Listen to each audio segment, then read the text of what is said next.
श्रीदेवी महापुराण सुधा सागर 33 स्कंद 22वां अध्याय।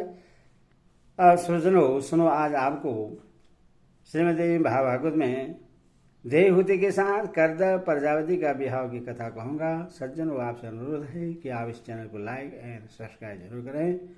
धन्यवाद। कथा सुनिए। मैत्री जी कहते हैं, विदुर जी, इस प्रकार जब कर्दम जी ने मुनि जी के संपूर्ण गुणों और कर्मों की श्रेष्ठता का वर्णन किया तो उन्होंने उन निवृत्त परायण मुनि से कुछ सकुचा कर कहा। मनु जी ने कहा, मुनि, वेद मूर्ति भगवान वर्मा ने अपने वेदमय विग्रह की रक्षा के लिए तप विद्या और योग से संपन्न तथा विषयों में अनासक्त आप ब्राह्मणों को अपने मुख से प्रकट किया है और फिर उन श्रेष्ठ चरणों वाले विराट पुरुष ने आप लोगों की रक्षा के लिए ही अपनी श्रेष्ठ भुजाओं से हम क्षेत्रियों को उत्पन्न किया है। इस प्रकार ब्राह्मण उनके हृदय और क्षेत्रीय शरीर कहलाते हैं।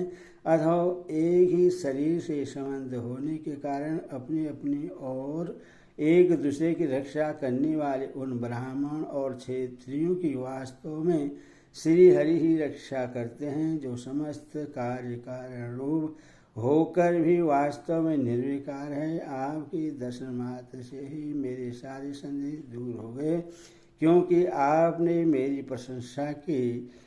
मिश्र से स्वयं ही प्रजा पालन की इच्छा वाले राजा के धर्म का बड़े प्रेम से निरूपण किया है। आपका दर्शन अजेंद्रीय पुरुषों को बहुत दुर्लभ है। मेरा बड़ा भाग्य है जो मुझे आपका दर्शन हुआ और मैं आपके चरणों की मंगलमयी रज अपने सिर पर चढ़ा सका।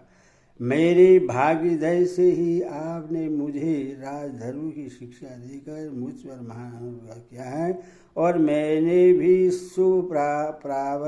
पार्वंत का उदय होने से ही आपकी पवित्र वाणी कान खोलकर सुनी है। मुने, इस कन्या की स्नेहवश मेरे चित्त बहुत चिंताग्रस्त हो रहा है। मुझ दीन की यह प्रार्थना आप कृपा पूर्वक सुने। मैं यह मेरी कन्या जो प्रियव्रत और उत्तानपाद की बहन है, अवस्था, शील और गुण आदि में अपने योगी पति को पाने की इच्छा रखती है। जब से इसने नारद जी के मुख से आपके शील, विद्या, रूप, आयु और गुणों का वर्णन सुना है, तभी से यह आपको अपना पति बनाने का निश्चय कर चुकी है।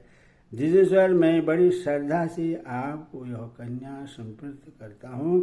आप इसे स्वीकार कीजिए। यह गृहस्थोचित कार्यों के लिए सब प्रकार आपके योग्य है।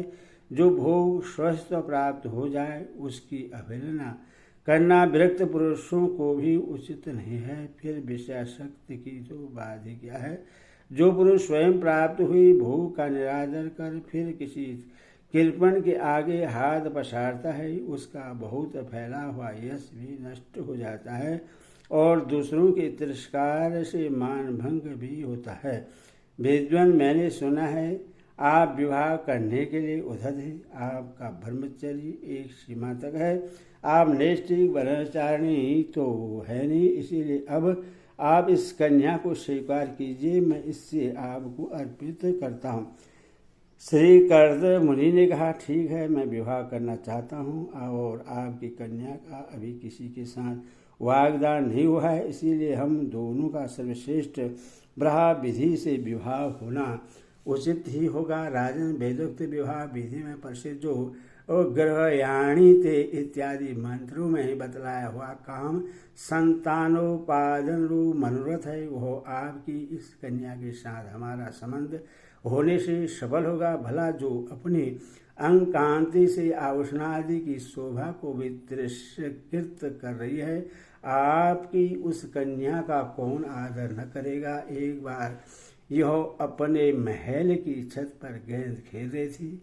गेंद के पीछे इधर उधर दौड़ने के कारण इसके नेत्र चंचल हो रहे थे तथा पैरों के पायजे मधुर झनकार करते जाते थे। उस समय इससे देखकर विश्वावसु गर्दभ मोहबस अचेत होकर अपने विमान से गिर पड़ा था। वही इस समय यहाँ स्वयं आकर प्रार्थना कर रही है। ऐसी अवस्था में कौन समझदार पुरुष इससे स्वीकार न करेगा। यह तो साक्षात आप महाराज श्री स्वयंभू मनु की दुलारी कन्या और उत्तानपाद की प्यारी बहन है तथा यह रमणियों में रत्न के समान है। जिन लोगों ने कभी श्री लक्ष्मी जी के चरणों की उपासना नहीं की है उन्हें तो इसका दर्शन भी नहीं हो सकता।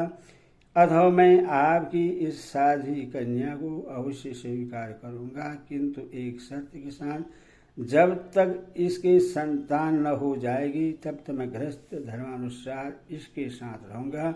उसके बाद भगवान के बतलाए हुए संन्यास प्रधान हिंसा रहित सम दमादि धर्मों की ही अधिक महत्व दूंगा, जिनसे इस विचित्र जगत की उत्पत्ति हुई है, जिनमें यह लीन हो जाता है और जिनके आश्रय में यह स्थित है। मुझे तो वे प्रजापतियों के पति भगवान से अनंत ही सबसे अधिक मान्य हैं। श्री मैत्री जी कहते हैं, प्रचंड धनुधर विदुर कर्दव जी केवल इतना ही कह सके, फिर वे हृदय में भगवान कमल नाम का ध्यान करते हुए मौन हो गए। उस समय उनके मंदहास युक्त मुख कमल को देखकर देवहूति का चित्त लुभा गया।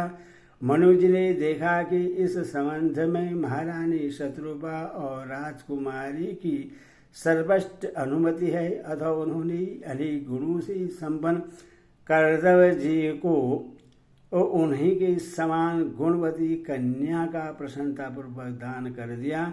महारानी शत्रुपा ने भी बेटी और दामाद को बड़े प्रेम पूर्वक बहुत से बहुमूल्य वस्त्र आभूषण और ग्रहोचित पदार्थ दहेज में दिए।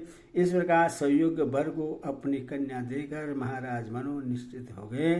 चलती बार उसका वियोग न सह सकने के कारण उन्होंने उत्कंठावश विहल चित्त होकर उससे अपनी छाती से चिपटा लिया और बेटी बेटी कहकर रोने लगे। उनकी आंखों से आंसू की झड़ी लग गई और उनसे उन्होंने देवहूति के सिर के सारे बाल भिगो दिए। फिर वे मुनिवर कर्दव से पूछकर उनकी आज्ञा ले रानी के सहित रथ पर सवार हुए और अपने सेवकों सहित ऋषि कुल सेवित सरस्वती नदी के दोनों तीरों पर मुनियों के आश्रमों की शोभा देखते हुए अपनी राजधानी में चले आए। जब ब्रह्मावर्त की प्रजा को यह समाचार मिला कि उसके स्वामी आ रहे हैं, तब वह अत्यंत आनंदित होकर स्तुति गीत एवं बाजे गाजे के साथ अगवानी करने के लिए ब्रह्मवर्त की राजधानी से बाहर आए। सब प्रकार की संपदाओं से युक्त बहिष्मती नगरी मनु जी की राजधानी थी, जहाँ पृथ्वी को रसातल से ले आने के पश्चात शरीर कबाते समय श्री वाराह भगवान के रोम झड़कर गिरे थे। वे रोम ही निरंतर हरे भरे रहने वाले कुश और काश हुए, जिनके द्वारा मुनियों ने यज्ञ में विघ्न डालने वाले दैत्यों का तिरस्कार कर भगवान यज्ञ पुरुष का यज्ञों द्वारा आराधना की है। महाराज मनु ने भी श्री वाराह भगवान से भूमि पर निवास स्थान प्राप्त होने पर इसी स्थान में कुश और काश की बही चटाई बिछाकर श्री यज्ञ भगवान की पूजा की थी। जिस बहिष्मती पुरी में मनु जी निवास करते हैं, उसमें पहुंचकर उन्होंने अपने त्रितापनाशक भवन में प्रवेश किया। वहां अपनी भार्या और संतति के सहित वे धर्म अर्थ और मोक्ष के अनुकूल भोगों को भोगने लगे। प्रातःकाल होने पर गर्धवगण अपनी स्त्रियों के साथ उनका गुणगान करते थे, किंतु मनु जी उसमें अनासक्त न होकर प्रेम पूर्वक हृदय से श्री हरि कथाएं ही सुना करते थे। वे इच्छानुसार भोगों का निर्माण करने में कुशल थे, किंतु मननशील और भगवत परायण होने के कारण भोग उन्हें किंचित भी विचलित नहीं कर पाते थे।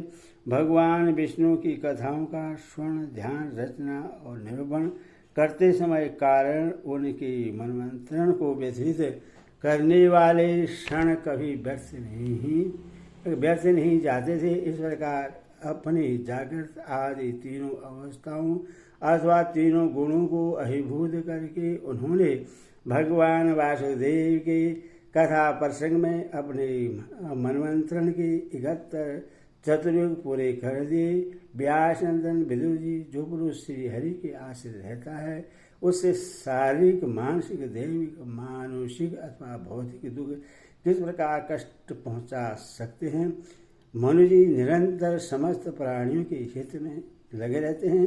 मुनियों के पूछने पर उन्होंने मनुष्यों के तथा समस्त वर्ण और आश्रम के अनेक प्रकार के मंगलमय धर्मों को भी वर्णन किया, जो मनु संहिता के रूप में अब भी उपलब्ध है।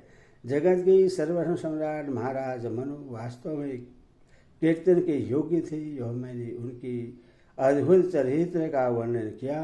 अब उनकी कन्या देवती का प्रभाव सुनो।